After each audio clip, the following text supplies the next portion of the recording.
Hormuz കടൽ Iran പൂർണ്ണമായി അടച്ചു. ഇതോടെ അന്താരാഷ്ട്ര വിപണിയിൽ ക്രൂഡ് ഓയിലിൻ്റെ വില കുതിച്ചുയരാൻ സാധ്യതയുണ്ട് എന്ന് രാഷ്ട്രീയ വൃത്തങ്ങൾ വിലയിരുത്തുകയും ചെയ്യുന്നു.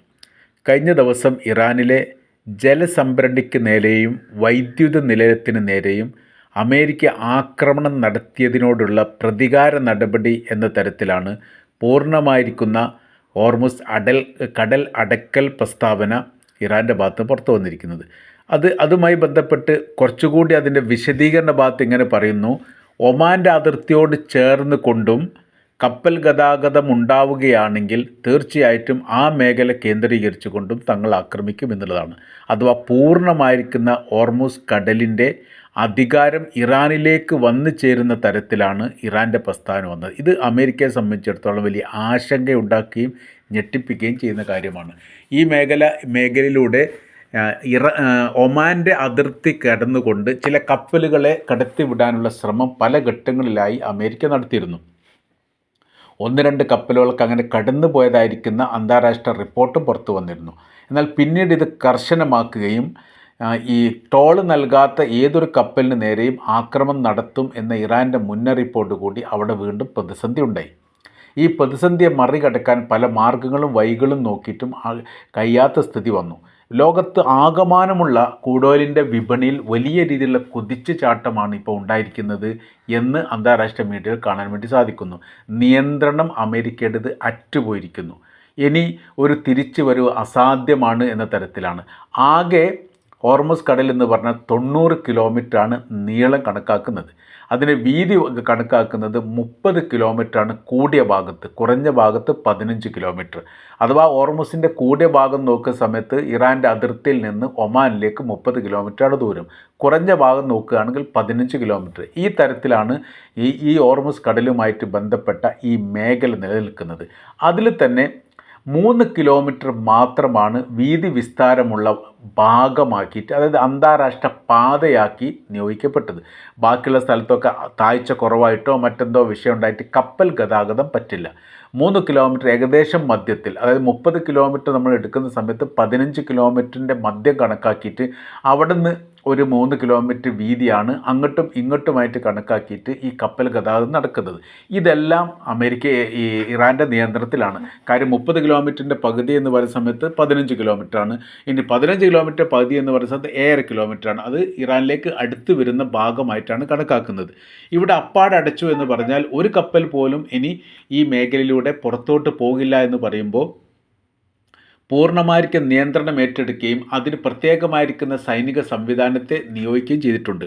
ഈ മേഖലയിലൂടെ കപ്പൽ പോവുകയാണെങ്കിൽ പ്രത്യേകപരമായിരിക്കുന്ന ഒരു അന്വേഷണ കാര്യങ്ങളോ വിവരശേഖരണങ്ങളോ നടത്തില്ല. ഇതിനു മുമ്പൊക്കെ പല കപ്പലും വരുന്ന സമയത്ത് അവരോട് വിവരങ്ങൾ ശേഖരിക്കുന്ന ഒരു സംവിധാനം ഉണ്ടായിരുന്നു. അത് റഡാർ നിരീക്ഷണത്തിൽ നിന്ന് മനസ്സിലാക്കിക്കൊണ്ട് എവിടുന്ന് വരുന്നു, എങ്ങോട്ട് പോകുന്നു, ഏത് പതാകയുടേതാണ്, എന്ത് വസ്തുക്കളുണ്ട്, എത്ര ജീവനക്കാരുണ്ട്, ഇതിനെക്കുറിച്ച് കൃത്യമായിരിക്കുന്ന വിവരം ചോദിച്ചറിയുകയും അത് ബോധ്യപ്പെടുകയും ചെയ്യുകയും അതോടൊപ്പം തന്നെ ഇസ്രായേലിനും അമേരിക്കയ്ക്കും പിന്തുണ നൽകുന്ന രാജ്യമല്ലെങ്കിൽ അവരെ ചുങ്കം വാങ്ങിക്കൊണ്ട് കടത്തിവിടുന്ന പ്രവൃത്തിയാണ് ചെയ്യാറുള്ളത്. അത് സ്പീഡ് ബോട്ട് ഉപയോഗിച്ചുകൊണ്ടാണ് ഇവർ അറ്റാക്ക് ചെയ്യുന്നത്. അപ്പോൾ ആ തരത്തിലായിരുന്നു ഇതുവരെ പോയിരുന്നത്. ഇത് അപ്പാടപ്പം നിന്ന് പോയിരിക്കുന്നു എന്ന് പറയുന്ന സമയത്ത് ഇനി ഏതൊരു കപ്പൽ ഈ മേഖല കേന്ദ്രീകരിച്ച് പോകുന്ന സമയത്ത് തകർക്കപ്പെടാനോ തകർന്നു പോകാനോ സാധ്യതയുണ്ട്. മൈനുകൾ കുറ്റമറ്റ രീതി ഞങ്ങൾ വിന്യസിച്ചിരിക്കുന്നു എന്ന് പറയുന്ന സമയത്ത് മൈനുകൾ പല ഘട്ടത്തിലും റിമോട്ട് കൺട്രോൾ ഉപയോഗിച്ചുകൊണ്ടാണ് നിയന്ത്രിക്കുന്നത്. അങ്ങനെ വരുന്ന സമയത്ത് കപ്പൽ മേലക്കൂടെ പോകുമ്പോൾ അടിഭാഗത്തുനിന്ന് മൈനുകളെ സ്ഫോടക വസ്തുവാക്കി പൊട്ടിത്തെറിപ്പിച്ചുകൊണ്ട് വലിയ ദുരന്തം ഉണ്ടാക്കാൻ വേണ്ടി സാധിക്കും. ഇപ്പോൾ കഴിഞ്ഞ മാസമാണ് ഇന്ത്യയിൽ നിന്ന് ഇറാനിലേക്ക് പോയിരുന്ന ഒരു ഇറാനിയൻ കപ്പൽ ശ്രീലങ്കൻ്റെ തീരത്ത് വെച്ചിട്ട് ഇതിന് സമാനമായിരിക്കുന്ന ആക്രമണം നടത്തി അമേരിക്ക നശിപ്പിച്ചത്. അതിൽ ഏകദേശം 60ഓളം ആളുകൾ കൊല്ലപ്പെട്ടു എന്ന തരത്തിൽ റിപ്പോർട്ടാണ് പുറത്തു വന്നത്. 30ഓളം ആളുകൾ കൊല്ലപ്പെട്ടു, 60ഓളം ആളുകളെ കാണുന്നില്ല എന്ന റിപ്പോർട്ടാണ് പുറത്തു വന്നത്. പിന്നീട് ഒരുപാട് ആൾക്കാരെ കണ്ടെത്തിയിട്ടുണ്ട് എന്നും പറയുന്നുണ്ട്. ശ്രീലങ്കയുടെ തീരത്തോട് ചേർന്ന് കൊണ്ട് അവരുടെ സഹായം തേടുകയും വളരെ പെട്ടെന്ന് തന്നെ കോസ്റ്റ് ഗാർഡ് അവിടെ എത്തി സഹായവുമായിട്ട് ബന്ധപ്പെട്ട കാര്യങ്ങൾ ചെയ്തു എന്നൊക്കെ അന്ന് നമ്മൾ വായിച്ചതാണ്. ഇപ്പോൾ ഇതിന് സമാനമായിരിക്കുന്ന സ്ഥിതിയിലുള്ള മൈനുകൾ, അതും കൂടുതൽ ശക്തിയുള്ളതും പ്രഹരശേഷിയുള്ളതുമാണ് ഇവിടെയൊക്കെ വിന്യസിച്ചത്. ഏത് മേഖലയിൽ എങ്ങനെ വിന്യസിച്ചു എന്നതിനെക്കുറിച്ച് പലതരത്തിലുള്ള അന്വേഷണം അമേരിക്ക നടത്തിയിട്ട് അമേരിക്ക ഒന്നും മനസ്സിലായിട്ടില്ല. അപ്പോൾ അത് ആരാണോ അവിടെ നിക്ഷേപിച്ചത് അവർക്ക് മാത്രമേ അത് ഒഴിവാക്കാൻ വേണ്ടി സാധിക്കുകയുള്ളൂ. മുൻപത്തെ കരാർ വ്യവസ്ഥയിൽ, പാകിസ്ഥാനുമായിരിക്കുന്ന കരാർ വ്യവസ്ഥയിൽ പ്രധാനമായ രീതിയിൽ അമേരിക്ക പറഞ്ഞതും അത് തന്നെയാണ്. ഇറാൻ സ്ഥാപിക്കപ്പെട്ട മൈനുകൾ ഇറാൻ തന്നെ നീക്കം ചെയ്യേണ്ടതാണ്. അത് സമയബന്ധിതമായ രീതിയിൽ നീക്കം ചെയ്യാൻ അവർ ശ്രമിക്കണം എന്ന രീതിയിലാണ്. പിന്നീടാണ് ഈ ഇസ്രായേലിൻ്റെ ആക്രമണം, ഇസ്രായേൽ നേരെ ഇറാൻ ഇസ്രായേലിനെ ആക്രമിച്ചതുമായിട്ട് ബന്ധപ്പെട്ട വിഷയങ്ങൾ മറ്റൊരു തലത്തിലേക്ക് നീങ്ങിയത്. അങ്ങനെ ആയ സമയത്ത് ഇതെല്ലാം അവിടെ ഉള്ളിടത്ത് തന്നെ നിൽക്കുന്ന ഒരു സ്ഥിതിയാണ് ഉണ്ടായത്. ഇപ്പോൾ കുറച്ചും കൂടി സങ്കീർണമായിരിക്കുന്നു. മേഖലയിൽ അപ്പാടെ ഇറാൻ അടച്ചിരിക്കുന്നു എന്ന് പറഞ്ഞാൽ ഇതിനെ തുറക്കാൻ വേണ്ടിയിട്ട് അമേരിക്കക്ക് സാധിക്കില്ല. അതാണ് ഏറ്റവും വലിയ വിഷയം. കാര്യം എന്ന് വെച്ചാൽ ഈ മേഖല കേന്ദ്രീകരിച്ചുകൊണ്ട് ഒരു അമേരിക്കൻ കപ്പൽ പോയാൽ തീർച്ചയായിട്ടും ആക്രമിക്കപ്പെടും. പല കപ്പലിനും ഇതിന് സമാനമായ രീതിയിൽ വലിയ രീതിയിലെ പ്രഹരം അമേരിക്ക ഏറ്റിട്ടുണ്ട്. വളരെ അപൂർവമായിരിക്കുന്ന റിപ്പോർട്ടുകൾ മാത്രമാണ് പുറത്തു വിടാറുള്ളത്. സാധാരണ അവരങ്ങനെ പുറത്തു വിടൂ എന്നുള്ളത് നമുക്കറിയാവുന്നതാണ്. ഇപ്പോൾ സങ്കീർണമാണ് വിഷയങ്ങൾ, പ്രശ്നങ്ങൾ സങ്കീർണമാണ്. അമേരിക്കയ്ക്ക് യാതൊരു നിയന്ത്രണവുമില്ലാത്ത സ്ഥിതികൾ വന്നിരിക്കുന്നു. അവർ അഭിപ്രായങ്ങൾ ഇങ്ങനെ പറഞ്ഞുകൊണ്ടേയിരിക്കുന്നു എന്നല്ലാതെ പ്രവൃത്തി ചെയ്യാൻ വേണ്ടി സാധിക്കുന്നില്ല. പ്രവൃത്തി ചെയ്യുന്നത് അത്രയും ഇറാൻ തന്നെയാണ്. ഇറാൻ പറഞ്ഞ വാക്കുകൾ ഇറാൻ പാലിക്കുന്നു. അവരെങ്ങനെയാണോ പറഞ്ഞു വെച്ചത് ആ പറഞ്ഞു വെച്ച രീതിക്കനുസരിച്ച് തന്നെയാണ് ഇപ്പം നീങ്ങുന്നത് എന്ന കാര്യത്തിൽ യാതൊരു സംശയവുമില്ല. മാത്രമല്ല, ഇപ്പോഴത്തെ സ്ഥിതി കാര്യങ്ങൾ കുറച്ചുകൂടിയും കഠിനമായിരിക്കുന്ന യുദ്ധത്തിലേക്ക് ഇറാൻ അമേരിക്കയെ ക്ഷണിക്കുന്ന തരത്തിലാണ്. എന്ന് വെച്ചാൽ പരമാവധി അമേരിക്കയുടെ സൈനിക ബേസുകൾക്ക് നേരെ ശക്തമായിരിക്കുന്ന ആക്രമണം നടത്തി പ്രഹരം നൽകിക്കൊണ്ടിരിക്കുന്നു. അതിനനുസരിച്ചുള്ള പ്രത്യാക്രമണം നടത്താൻ വേണ്ടിയിട്ട് അമേരിക്കയ്ക്ക് സാധിക്കുന്നില്ല. കാര്യം ഉയർന്നു പൊന്തുന്ന വിമാനങ്ങളും ഹെലികോപ്റ്ററുകളും തകർക്കപ്പെടുന്നു. ഇനി കപ്പലിൽ നിന്നാണ് ആക്രമിക്കുന്നത്, അത് ബഹ്റൈൻ ആണെങ്കിലും കുവൈറ്റ് ആണെങ്കിലും അതിന് സമാന്തരമായ രീതിയിലുള്ള തിരിച്ചടികൾ ഉണ്ടാകുന്നു. പ്രഹരശേഷിക്ക് മുമ്പിൽ അവരുടെ പ്രതിരോധ സംവിധാനങ്ങൾ തകരുന്നു. അങ്ങനെ ഏത് തരത്തിലുള്ള കാര്യങ്ങളാണ് ഇതിന് ഇറാനെതിരെ ഇനിയിപ്പോൾ ചെയ്യേണ്ടത് എന്ന് അറിയാത്ത രീതിയിലുള്ള ഒരു പ്രതിസന്ധിയിലേക്ക് നിലവിലെ സാഹചര്യത്തിൽ അമേരിക്ക എത്തിയിരിക്കുകയാണ്. മാത്രവുമല്ല, ഇപ്പോൾ ജോർദാൻ ആക്രമിച്ചതോടുകൂടി മുൻപ് ഇറാൻ പറഞ്ഞു വെച്ച കാര്യം അപ്പാടെ തന്നെ ക്ലിയർ ആയിരിക്കുന്നു. GCCക്ക് പുറത്തേക്കും തങ്ങൾ ആക്രമണം നടത്തും എന്ന് പറഞ്ഞിട്ടുണ്ട്. ഇനി ഈ പറയപ്പെട്ട ഈ രാജ്യങ്ങൾക്ക്, അതായത് ജോർദാന് പുറമെ ഇനി ഏത് രാജ്യമാണ് എന്നുള്ള സംശയങ്ങളും ഇപ്പോൾ ഉയർന്നു വരികയാണ്. ഈജിപ്തിൻ്റെ പേര് പോലും പറയുന്നുണ്ട്. പക്ഷേ ഈജിപ്തിൻ്റെ ഭാഗത്തുനിന്ന് ഇതുവരെ ആക്രമണം ഉണ്ടായിട്ടില്ല. പക്ഷേ ഈജിപ്തിൻ്റെ അകത്ത് അമേരിക്കക്ക് സൈനിക ബേസുണ്ട്. തുർക്കിയുടെ അകത്ത് അമേരിക്കക്ക് സൈനിക ബേസുണ്ട്.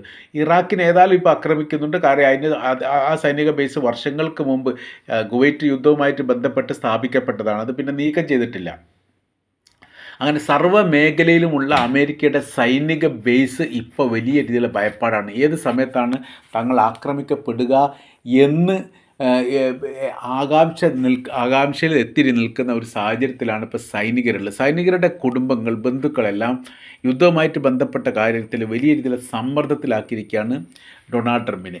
അതേപോലെ തന്നെ അമേരിക്കൻ കോൺഗ്രസ്സിനും വലിയ രീതിയിൽ എതിർപ്പുണ്ടാകുന്നുണ്ട്. യുദ്ധവെറിയനും യുദ്ധവുമായിട്ട് ബന്ധപ്പെട്ട് എടുക്കുന്ന നിലപാടുകളും അത് അമേരിക്കൻ കോൺഗ്രസ് അറിയാത്ത രീതിയിൽ എടുക്കുന്നതിന് സാധുതയില്ല, നിയമസാധുതയില്ല എന്ന് പറഞ്ഞ സമയത്ത് പുതുതായിരിക്കുന്ന സൈനികരെയോ അല്ലെങ്കിൽ സംവിധാനത്തെയോ ഈ മേഖലയിലേക്ക് കൊടുത്തയക്കാൻ വേണ്ടി സാധിക്കാത്ത വിധം ഒരു പ്രതിസന്ധി ആ മേഖല ഉണ്ടായിരിക്കുന്നു. അഥവാ പറഞ്ഞു വരുന്ന സമയത്ത് ലോകത്തെ ഒരു രാജ്യവും പോലും ഈ യുദ്ധവുമായിട്ട് ബന്ധപ്പെട്ട് അമേരിക്കക്കോ ഇസ്രായേലിനോ സപ്പോർട്ട് ചെയ്യുന്നില്ല എന്നുള്ളത് വലിയ നിരാശ ഉണ്ടാക്കുന്ന കാര്യമാണ് അമേരിക്കയെ സംബന്ധിച്ചിടത്തോളം. അപ്പോൾ ഏതെങ്കിലും ഒരു ലക്ഷ്യത്തിലേക്ക് എത്തിക്കാൻ വേണ്ടി സാധിക്കാത്തതിൻ്റെ പ്രയാസമാണ് നിലവിലെ സാഹചര്യത്തിൽ അമേരിക്ക അനുഭവിക്കുന്നത് എന്നുള്ളത് വളരെ കൃത്യമാണ്.